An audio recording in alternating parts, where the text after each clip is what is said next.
Drácula, Bram Stoker.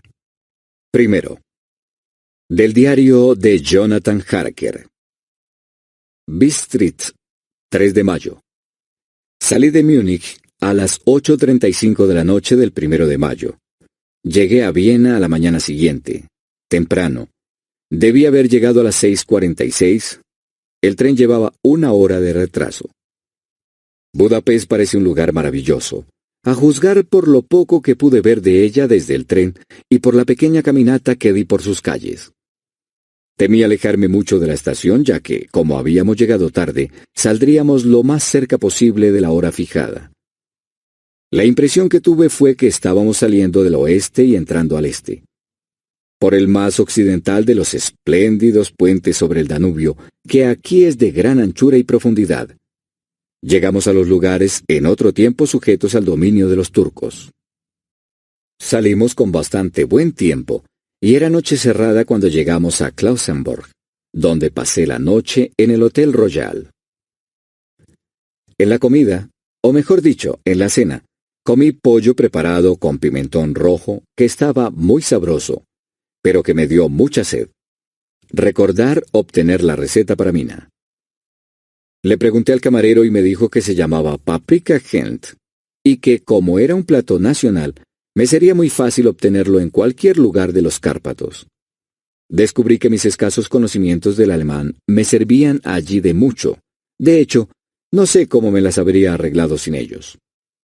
Como dispuse de algún tiempo libre cuando estuve en Londres, visité el British Museum y estudié los libros y mapas de la biblioteca que se referían a Transilvania.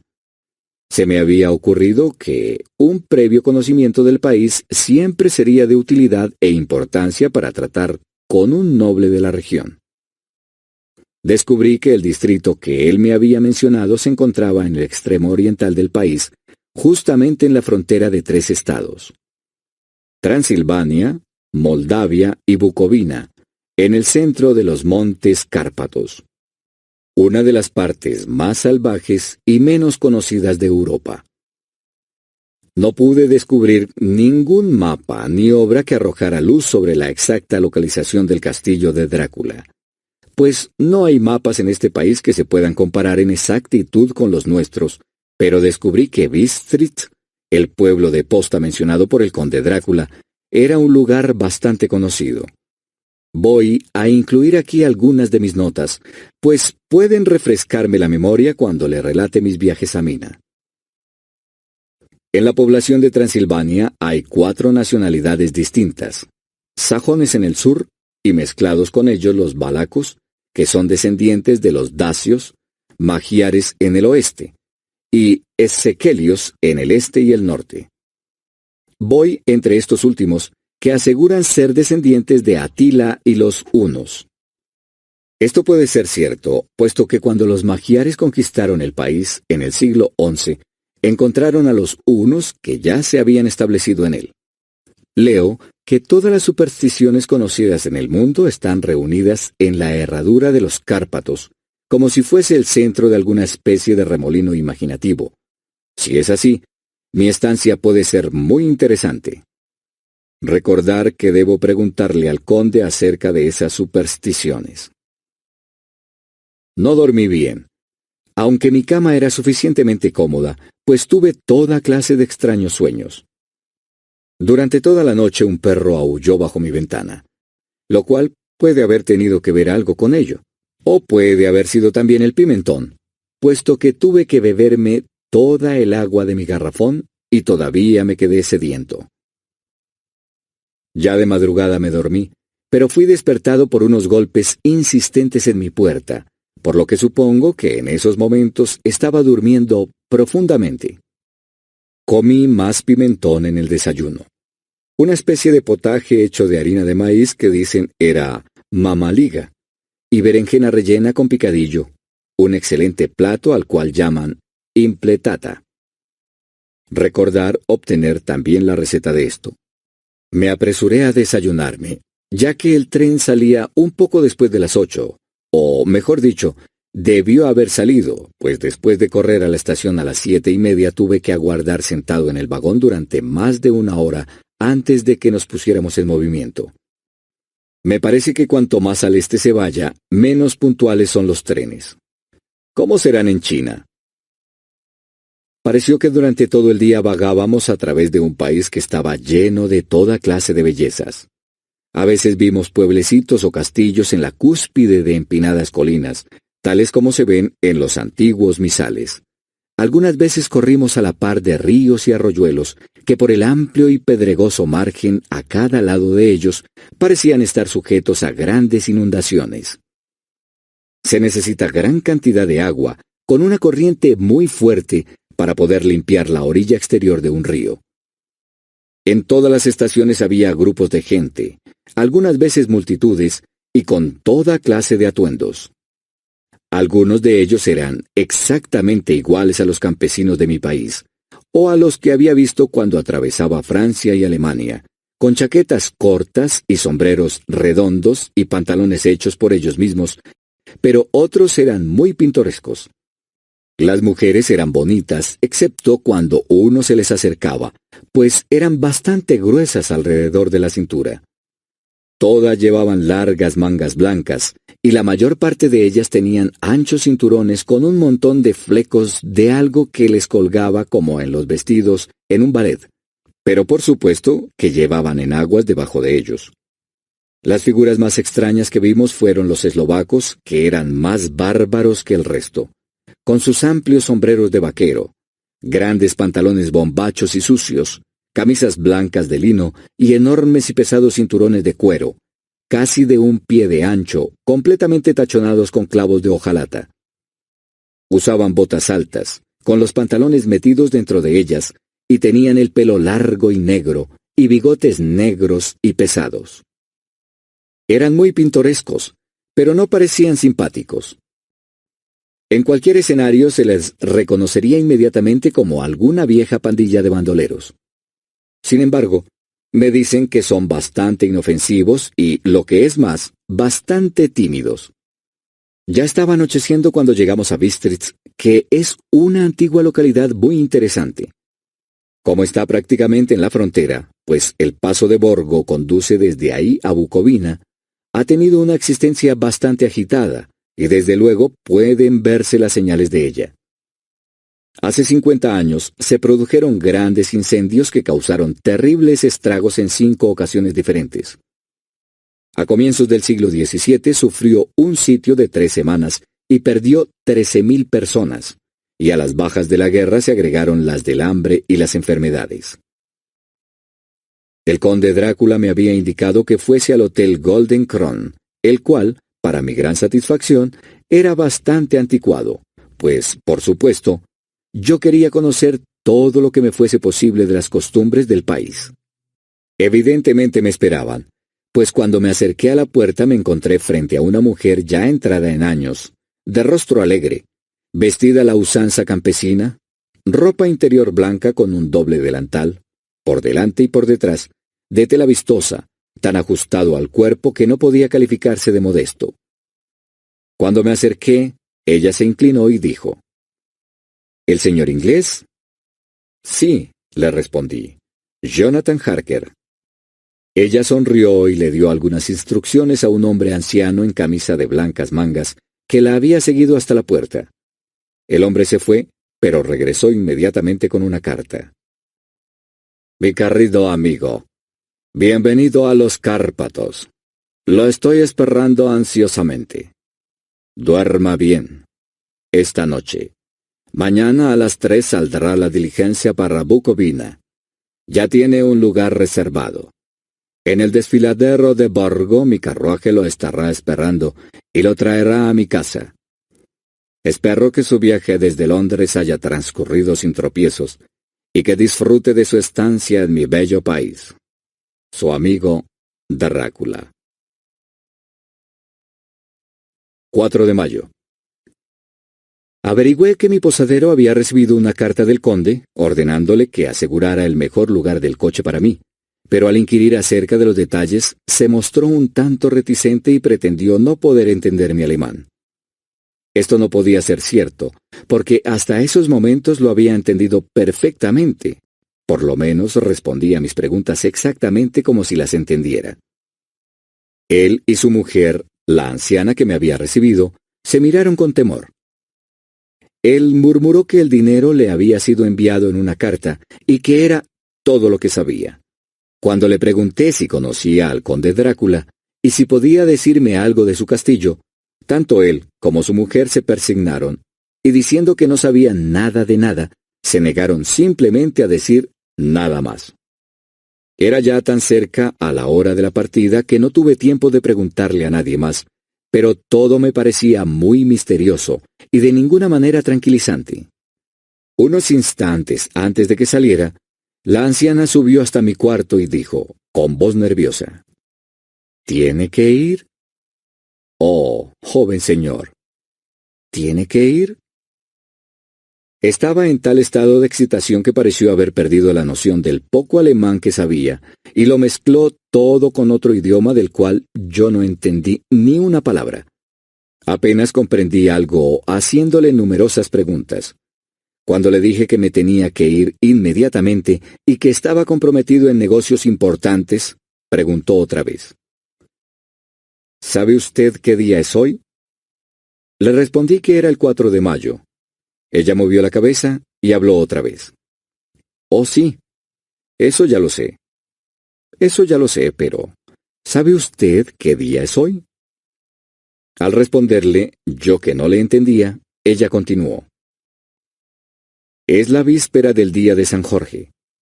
¿No sabe usted que hoy por la noche, cuando el reloj marque la medianoche, todas las cosas demoníacas del mundo tendrán pleno poder? ¿Sabe usted a dónde va y a lo que va? Estaba en tal grado de desesperación que yo traté de calmarla, pero sin efecto. Finalmente cayó de rodillas y me imploró que no fuera, que por lo menos esperara 1 o 2 días antes de partir. Todo aquello era bastante ridículo, pero yo no me sentí tranquilo. Sin embargo, tenía un negocio que arreglar y no podía permitir que nada se interpusiera. Por lo tanto, traté de levantarla y le dije, tan seriamente como pude, que le agradecía, pero que mi deber era imperativo y yo tenía que partir. Entonces ella se levantó y secó sus ojos, y tomando un crucifijo de su cuello me lo ofreció. Yo no sabía qué hacer, pues como fiel de la iglesia anglicana, me he acostumbrado a ver semejantes cosas como símbolos de idolatría, y sin embargo, me pareció descortés rechazárselo a una anciana con tan buenos propósitos y en tal estado mental. Supongo que ella pudo leer la duda en mi rostro, pues me puso el rosario alrededor del cuello y dijo, por amor a su madre. Y luego salió del cuarto. Estoy escribiendo esta parte de mi diario mientras espero el coche, que por supuesto está retrasado. Y el crucifijo todavía cuelga alrededor de mi cuello. No sé si es el miedo de la anciana o las múltiples tradiciones fantasmales de este lugar, o el mismo crucifijo, pero lo cierto es que no me siento tan tranquilo como de costumbre. Si este libro llega alguna vez a manos de Mina antes que yo, que le lleve mi adiós. Aquí viene mi coche. 5 de mayo. El castillo. La oscuridad de la mañana ha pasado, y el sol está muy alto sobre el horizonte distante, que parece perseguido no sé si por árboles o por colinas, pues está tan alejado que las cosas grandes y pequeñas se mezclan. No tengo sueño. Y como no se me llamará hasta que despierte solo, naturalmente escribo hasta que llegue el sueño. Hay muchas cosas raras que quisiera anotar.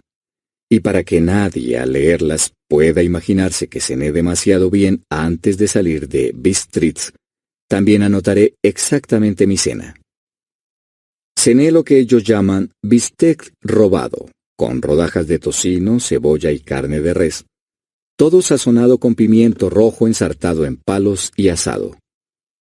En el estilo sencillo de la carne de gato, de Londres. El vino era Mediax dorado, que produce una rara picazón en la lengua, la cual, sin embargo, no es desagradable. Solo bebí un par de vasos de este vino y nada más. Cuando llegué al coche, el conductor todavía no había tomado su asiento y lo vi hablando con la dueña de la posada.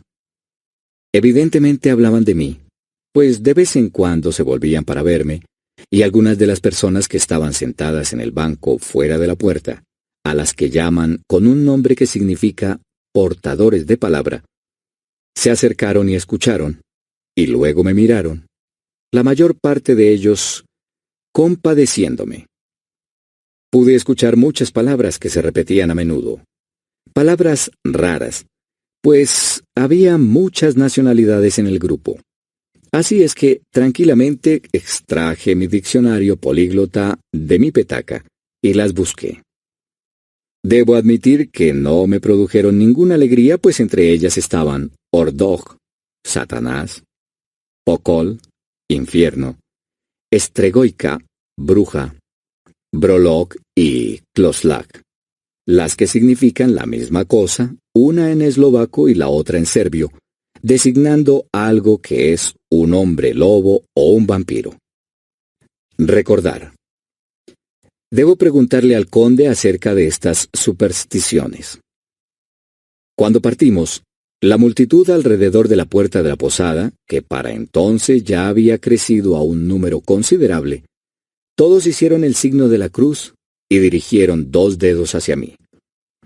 Con alguna dificultad conseguí que un pasajero acompañante me dijera qué significaba todo aquello. Al principio no quería responderme, pero cuando supo que yo era inglés, me explicó que era el encanto o hechizo contra el mal de ojo. Esto tampoco me agradó mayormente cuando salía hacia un lugar desconocido con un hombre desconocido, pero todo el mundo parecía tan bondadoso, tan compasivo y tan simpático que no pude evitar sentirme emocionado. Nunca olvidaré el último vistazo que eché al patio interior de la posada y su multitud de pintorescos personajes, todos persignándose mientras estaban alrededor del amplio pórtico, con su fondo de rico follaje de adelfas y árboles de naranjo en verdes tonelitos agrupados en el centro del patio. Entonces nuestro conductor, cuyo amplio pantalón de lino cubría todo el asiento frontal, ellos lo llaman Gotza, fustigó su gran látigo sobre los 4 pequeños caballos que corrían de 2 en 2, e iniciamos nuestro viaje. Pronto perdí de vista y de la memoria los fantasmales temores en la belleza de la escena por la que atravesábamos, aunque si yo hubiese conocido el idioma, o mejor, los idiomas que hablaban mis compañeros de viaje, es muy posible que no hubiese sido capaz de deshacerme de ellos tan fácilmente. Ante nosotros se extendía el verde campo inclinado lleno de bosques con empinadas colinas aquí y allá, coronadas con cúmulos de tréboles o con casas campesinas, con sus paredes vacías viendo hacia la carretera. Por todos lados había una enloquecedora cantidad de frutos en flor, manzanas, ciruelas, peras y fresas. Y a medida que avanzábamos, pude ver cómo la verde hierba bajo los árboles estaba cuajada con pétalos caídos.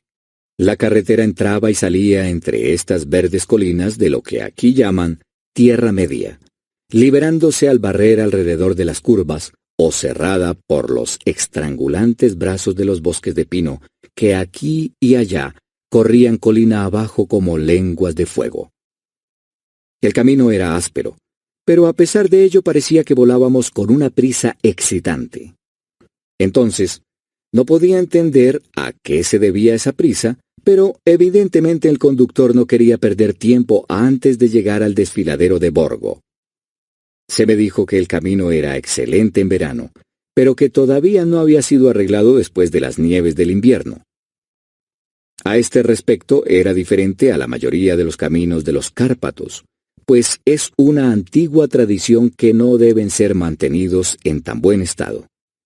Desde la antigüedad, los hospadares no podían repararlos, pues entonces los turcos pensaban que se estaban preparando para traer tropas extranjeras y de esta manera atizar la guerra que siempre estaba verdaderamente a punto de desatarse.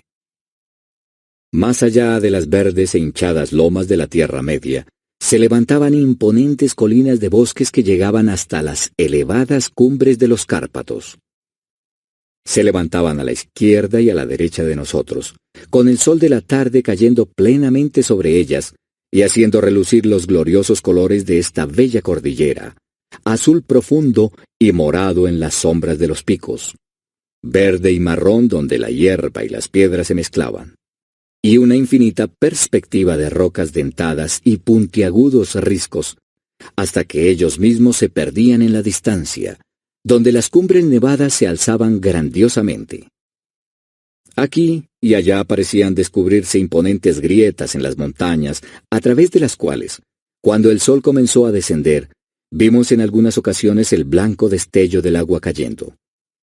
Uno de mis compañeros me tocó la mano mientras nos deslizábamos alrededor de la base de una colina y señaló la elevada cima de una montaña cubierta de nieve que parecía, a medida que avanzábamos en nuestra serpenteante carretera, estar frente a nosotros.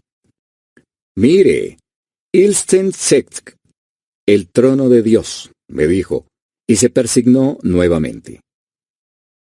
A medida que continuamos por nuestro interminable camino y el sol se hundió más y más detrás de nosotros, las sombras de la tarde comenzaron a rodearnos. Este hecho quedó realzado porque las cimas de las nevadas montañas todavía recibían los rayos del sol y parecían brillar con un delicado y frío color rosado.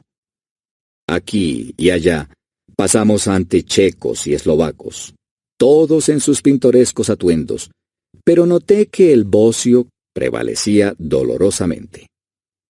A lo largo de la carretera había muchas cruces, y a medida que pasamos, todos mis compañeros se persignaron ante ellas. Aquí y allá había una campesina arrodillada frente a un altar, sin que siquiera se volviera a vernos al acercarnos, sino que más bien parecía, en el arrobamiento de la devoción, no tener ni ojos ni oídos para el mundo exterior. Muchas cosas eran completamente nuevas para mí. Por ejemplo, hacinas de paja en los árboles, y aquí y allá, muy bellos grupos de sauces llorones, con sus blancas ramas brillando como plata a través del delicado verde de las hojas. Una y otra vez pasamos un carromato, la carretera ordinaria de los campesinos, con su vértebra larga, culebreante, calculada para ajustarse a las desigualdades de la carretera. En cada uno de ellos iba sentado un grupo de campesinos que regresaban a sus hogares. Los checos con sus pieles de oveja blancas y los eslovacos con las suyas de color. Estos últimos llevaban a guisa de lanzas sus largas duelas, con un hacha en el extremo. Al comenzar a caer la noche se sintió mucho frío, y la creciente penumbra pareció mezclar en una sola bruma la lobreguez de los árboles, robles, hayas y pinos, aunque en los valles que corrían profundamente a través de los surcos de las colinas, a medida que ascendíamos hacia el desfiladero, se destacaban contra el fondo de la tardía nieve los oscuros abetos. Algunas veces, mientras la carretera era cortada por los bosques de pino que parecían acercarse a nosotros en la oscuridad, grandes masas grisáceas que estaban desparramadas aquí y allá entre los árboles producían un efecto lóbrego y solemne, que hacía renacer los pensamientos y las siniestras fantasías engendradas por la tarde, mientras que el sol poniente parecía arrojar un extraño consuelo a las fantasmales nubes que, entre los Cárpatos, parece que vagabundean incesantemente por los valles. En ciertas ocasiones las colinas eran tan empinadas que, a pesar de la prisa de nuestro conductor, los caballos solo podían avanzar muy lentamente. Yo quise descender del coche y caminar al lado de ellos, tal como hacemos en mi país, pero el cochero no quiso saber nada de eso. «No, me dijo, no debe usted caminar aquí. Los perros son muy fieros», dijo, y luego añadió, con lo que evidentemente parecía ser una broma macabra, pues miró a su alrededor para captar las sonrisas afirmativas de los demás. «Ya tendrá usted suficiente que hacer antes de irse a dormir». Así fue que la única parada que hizo durante un momento sirvió para que encendiera las lámparas. Al oscurecer pareció que los pasajeros se volvían más nerviosos y continuamente le estuvieron hablando al cochero uno tras otro, como si le pidieran que aumentara la velocidad. Fustigó a los caballos inmisericordiamente con su largo látigo y con salvajes gritos de aliento trató de obligarlos a mayores esfuerzos. Entonces, A través de la oscuridad pude ver una especie de mancha de luz gris adelante de nosotros, como si hubiese una hendidura en las colinas. La intranquilidad de los pasajeros aumentó. El loco carruaje se bamboleó sobre sus grandes resortes de cuero y se inclinó hacia uno y otro lado como un barco flotando sobre un mar proceloso. Yo tuve que sujetarme. El camino se hizo más nivelado y parecía que volábamos sobre él. Entonces las montañas parecieron acercarse a nosotros desde ambos lados, como si quisiesen estrangularnos, y nos encontramos a la entrada del desfiladero de Borgo. Uno por uno, todos los pasajeros me ofrecieron regalos, insistiendo de una manera tan sincera que no había modo de negarse a recibirlos. Desde luego los regalos eran de muy diversas y extrañas clases, pero cada uno me lo entregó de tan buena voluntad, con palabras tan amables y con una bendición, esa extraña mezcla de movimientos temerosos que ya había visto en las afueras del hotel en Bistritz, el signo de la cruz y el hechizo contra el mal de ojo.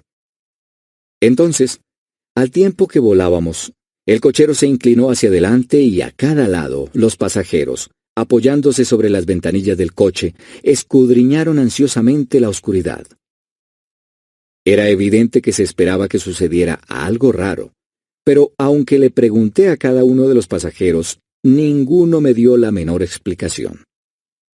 Este estado de ánimo duró algún tiempo, y al final vimos cómo el desfiladero se abría hacia el lado oriental.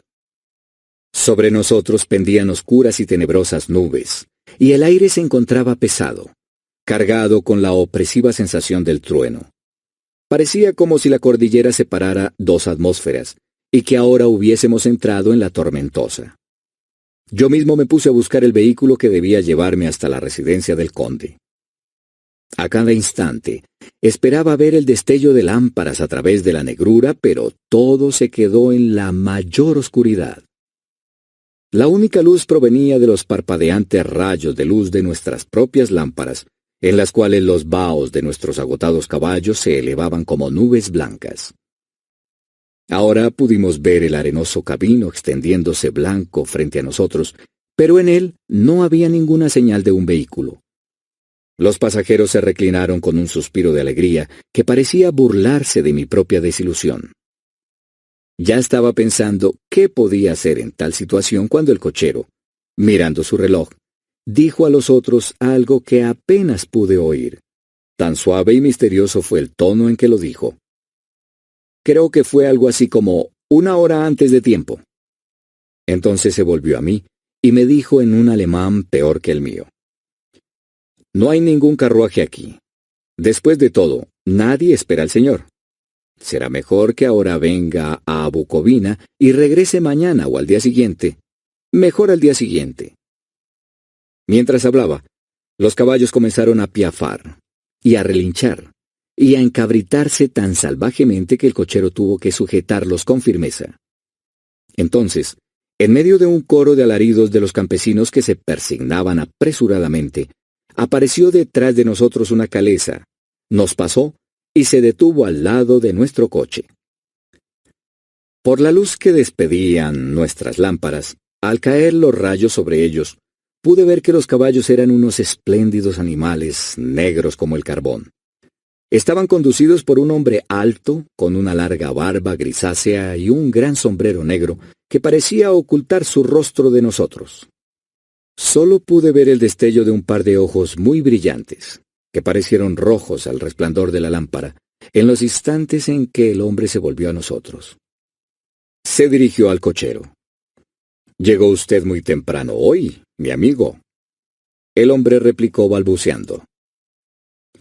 «El señor inglés tenía prisa». Entonces el extraño volvió a hablar. «Supongo entonces que por eso usted deseaba que él siguiera hasta Bucovina». «No puede engañarme, mi amigo. Sé demasiado, y mis caballos son veloces». Y al hablar, sonrió. Y cuando la luz de la lámpara cayó sobre su fina y dura boca, con labios muy rojos, sus agudos dientes le brillaron blancos como el marfil.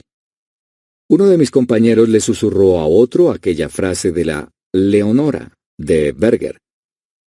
«Den die Totien reiten Scannel». pues los muertos viajan velozmente.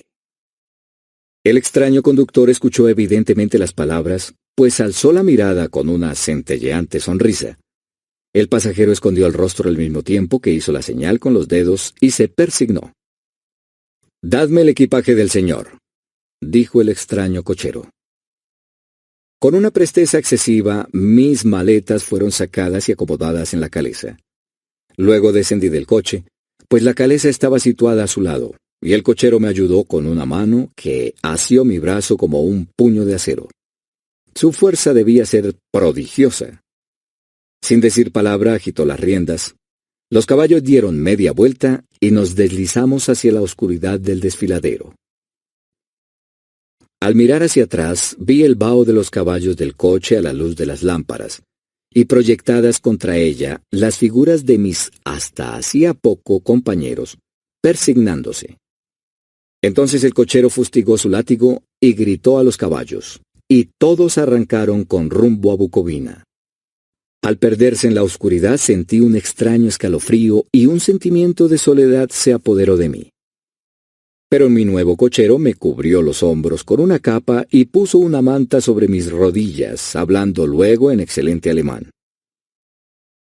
«La noche está fría, señor mío, y mi señor el conde me pidió que tuviera buen cuidado de usted. Debajo del asiento hay una botella de Slivovitz, un licor regional hecho de ciruelas, en caso de que usted guste». Pero yo no tomé nada, aunque era agradable saber que había una provisión de licor. Me sentí un poco extrañado y no menos asustado. Creo que si hubiese habido otra alternativa, yo la hubiese tomado en vez de proseguir aquel misterioso viaje nocturno. El carruaje avanzó a paso rápido, en línea recta. Luego dimos una curva completa y nos internamos por otro camino recto. Me pareció que simplemente dábamos vuelta una y otra vez sobre el mismo lugar. Así pues, tomé nota de un punto sobresaliente y confirmé mis sospechas. Me hubiese gustado preguntarle al cochero qué significaba todo aquello, pero realmente tuve miedo, pues pensé que, en la situación en que me encontraba, cualquier protesta no podría dar el efecto deseado en caso de que hubiese habido una intención de retraso.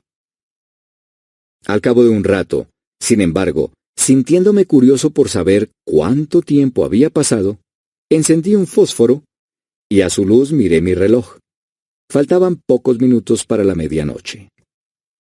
Esto me dio una especie de sobresalto, pues supongo que la superstición general acerca de la medianoche había aumentado debido a mis recientes experiencias. Me quedé aguardando con una enfermiza sensación de ansiedad. Entonces un perro comenzó a aullar en alguna casa campesina más adelante del camino. Dejó escapar un largo, lúgubre aullido, como si tuviese miedo. Su llamado fue recogido por otro perro y por otro y otro, hasta que, nacido como el viento que ahora pasaba suavemente a través del desfiladero, comenzó un aterrador concierto de aullidos que parecían llegar de todos los puntos del campo. Desde tan lejos como la imaginación alcanzase a captar a través de las tinieblas de la noche. Desde el primer aullido los caballos comenzaron a piafar y a inquietarse, pero el cochero les habló tranquilizándolos, y ellos recobraron la calma, aunque temblaban y sudaban como si acabaran de pasar por un repentino susto. Entonces, en la lejana distancia, desde las montañas que estaban a cada lado de nosotros, llegó un aullido mucho más fuerte y agudo, el aullido de los lobos, que afectó a los caballos y a mi persona de la misma manera, pues estuve a punto de saltar de la calesa y echar a correr, mientras que ellos retrocedieron y se encabritaron frenéticamente, de manera que el cochero tuvo que emplear toda su fuerza para impedir que se desbocaran. Sin embargo, a los pocos minutos mis oídos se habían acostumbrado a los aullidos, y los caballos se habían calmado tanto que el cochero pudo descender y pararse frente a ellos.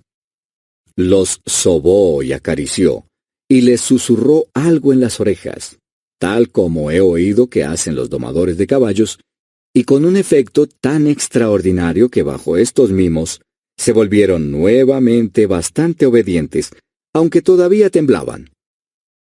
El cochero tomó nuevamente su asiento, sacudió sus riendas y reiniciamos nuestro viaje a buen paso. Esta vez, después de llegar hasta el lado extremo del desfiladero, repentinamente cruzó por una estrecha senda que se introducía agudamente a la derecha. Pronto nos encontramos obstruidos por árboles que en algunos lugares cubrían por completo el camino, formando una especie de túnel a través del cual pasábamos. Y además de eso, gigantescos peñascos amenazadores nos hacían valla a uno y a otro lado. A pesar de encontrarnos así protegidos, podíamos escuchar el viento que se levantaba, pues gemía y silbaba a través de las rocas, y las ramas de los árboles chocaban entre sí al pasar nosotros por el camino. Hizo cada vez más frío, y una fina nieve comenzó a caer de tal manera que al momento alrededor de nosotros todo estaba cubierto por un manto blanco. El aguzado viento todavía llevaba los aullidos de los perros, aunque estos fueron decreciendo a medida que nos alejábamos. El aullido de los lobos, en cambio, se acercó cada vez más, como si ellos se fuesen aproximando hacia nosotros por todos lados. Me sentí terriblemente angustiado, y los caballos compartieron mi miedo. Sin embargo, el cochero no parecía tener ningún temor. Continuamente volvía la cabeza hacia la izquierda y hacia la derecha, pero yo no podía ver nada a través de la oscuridad. Repentinamente, lejos, a la izquierda, divisé el débil resplandor de una llama azul. El cochero lo vio al mismo tiempo. Inmediatamente paró los caballos y, saltando a tierra, desapareció en la oscuridad. Yo no sabía qué hacer, y mucho menos debido a que los aullidos de los lobos parecían acercarse. Pero mientras dudaba, el cochero apareció repentinamente otra vez, y sin decir palabra tomó asiento y reanudamos nuestro viaje. Creo que debo haberme quedado dormido o soñé repetidas veces con el incidente, pues este se repitió una y otra vez. Y ahora, al recordarlo, me parece que fue una especie de pesadilla horripilante. Una vez la llama apareció tan cerca del camino que hasta en la oscuridad que nos rodeaba pude observar los movimientos del cochero. Se dirigió rápidamente a donde estaba la llama azul. Debe haber sido muy tenue porque no parecía iluminar el lugar alrededor de ella. Y tomando algunas piedras las colocó en una forma significativa. En una ocasión fui víctima de un extraño efecto óptico. Estando él parado entre la llama y yo, no pareció obstruirla porque continué viendo su fantasmal luminosidad. Esto me asombró, pero como solo fue un efecto momentáneo, supuse que mis ojos me habían engañado debido al esfuerzo que hacía en la oscuridad. Luego, por un tiempo, ya no aparecieron las llamas azules y nos lanzamos velozmente a través de la oscuridad con los aullidos de los lobos rodeándonos, como si nos siguieran en círculos envolventes. Finalmente el cochero se alejó más de lo que lo había hecho hasta entonces, y durante su ausencia los caballos comenzaron a temblar más que nunca, y a piafar y relinchar de miedo. No pude ver ninguna causa que motivara su nerviosismo, pues los aullidos de los lobos habían cesado por completo. Pero entonces la luna, navegando a través de las negras nubes, apareció detrás de la dentada cresta de una roca saliente revestida de pinos, y a su luz vi alrededor de nosotros un círculo de lobos, con dientes blancos y lenguas rojas y colgantes, con largos miembros sinuosos y pelo hirsuto. Eran 100 veces más terribles en aquel lúgubre silencio que los rodeaba que cuando estaban aullando. Por mi parte, caí en una especie de parálisis de miedo. Solo cuando el hombre se encuentra cara a cara con semejantes horrores, puede comprender su verdadero significado. De pronto, todos los lobos comenzaron a aullar como si la luz de la luna produjera un efecto peculiar en ellos. Los caballos se encabritaron y retrocedieron, y miraron imponentes alrededor con unos ojos que giraban de manera dolorosa, pero el círculo viviente de terror los acompañaba a cada lado. Forzosamente tuvieron que permanecer dentro de él. Yo le grité al cochero que regresara, pues me pareció que nuestra última alternativa era tratar de abrirnos paso a través del círculo, y para ayudarle a su regreso grité y golpeé a un lado de la calesa, esperando que el ruido espantara a los lobos de aquel lado, y así él tuviese oportunidad de subir al coche. ¿Cómo finalmente llegó? Es cosa que no sé. Pero escuché su voz alzarse en un tono de mando imperioso, y mirando hacia el lugar de donde provenía, lo vi parado en medio del camino. Agitó los largos brazos como si tratase de apartar un obstáculo impalpable, y los lobos se retiraron. Justamente en esos momentos una pesada nube pasó a través de la cara de la luna, de modo que volvimos a sumirnos en la oscuridad. Cuando pude ver otra vez, el conductor estaba subiendo a la calesa y los lobos habían desaparecido. Todo esto fue tan extraño y misterioso que fui sobrecogido por un miedo pánico, y no tuve valor para moverme ni para hablar. El tiempo pareció interminable mientras continuamos nuestro camino, ahora en la más completa oscuridad, pues las negras nubes oscurecían la luna. Continuamos ascendiendo, con ocasionales periodos de rápidos descensos, pero ascendiendo la mayor parte del tiempo. Repentinamente tuve conciencia de que el conductor estaba deteniendo a los caballos en el patio interior de un inmenso castillo ruinoso en parte, de cuyas altas ventanas negras no salía un solo rayo de luz, y cuyas quebradas murallas mostraban una línea dentada que destacaba contra el cielo iluminado por la luz de la luna.